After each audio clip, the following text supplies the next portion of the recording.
उत्तर प्रदेश के बदायूं जिले में बसा है एक पवित्र स्थल कछला घाट।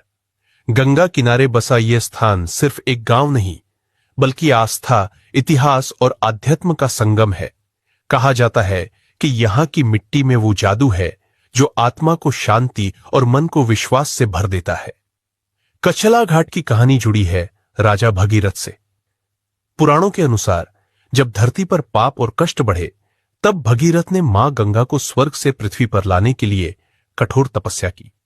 उनकी तपस्या से प्रसन्न होकर गंगा अवतरित हुई और उनकी धारा यहीं से होकर गुजरी। इसी कारण इसे भगीरथ घाट भी कहा जाता है। इतना ही नहीं, लोक कथाओं में कहा जाता है कि यहां ऋषि कश्यप और उनकी पत्नी इला ने भी कठोर तपस्या की थी। तभी से यह जगह साधु संतों का निवास और तप का केंद्र बन गई। आस्था और स्नान। समय के साथ यह स्थान तीर्थ स्थल के रूप में विकसित हुआ। हर माघ पूर्णिमा, पौष पूर्णिमा और सावन में लाखों की भीड़ यहां उमड़ पड़ती है। भोर होते ही श्रद्धालु गंगा में स्नान करते हैं, सूर्य को अर्घ्य देते हैं और अपने पापों का प्रायश्चित करते हैं। लोग मानते हैं कि यहां की एक डुबकी से जीवन के सारे दोष दूर हो जाते हैं। कांवड़ यात्रा के समय यह घाट भक्तों से भर जाता है। भक्त गंगा से जल भरकर शिव मंदिरों की ओर निकलते हैं और पूरे वातावरण में बोल बम के जयकारे गूंजते हैं। आज का कछला घाट, आज भी कछला घाट की महिमा वैसी ही बनी हुई है। सरकार ने इसे हरिद्वार की तर्ज पर विकसित करने का काम शुरू किया है।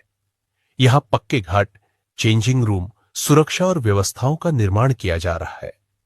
त्योहारों के समय पुलिस, गोताखोर और डाइवर्स यहां तैनात रहते हैं ताकि श्रद्धालुओं की सुरक्षा बनी रहे। लेकिन भीड़ और आस्था के बीच कभी कभी दुखद घटनाएं भी होती है, जैसे स्नान करते समय लोगों का बह जाना। फिर भी श्रद्धालुओं का विश्वास और गंगा के प्रति आस्था अटूट रहती है। कछला घाट सिर्फ एक जगह नहीं, यह एक आस्था है, एक इतिहास है और एक जीवन दर्शन है। यहीं से लाखों लोग अपनी आत्मा को शुद्ध करने, जीवन को सकारात्मक बनाने और विश्वास से भरने आते हैं।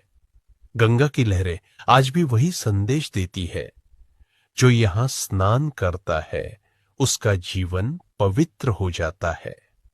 यह है कछला घाट, गंगा भक्ति और इतिहास का अनोखा संगम।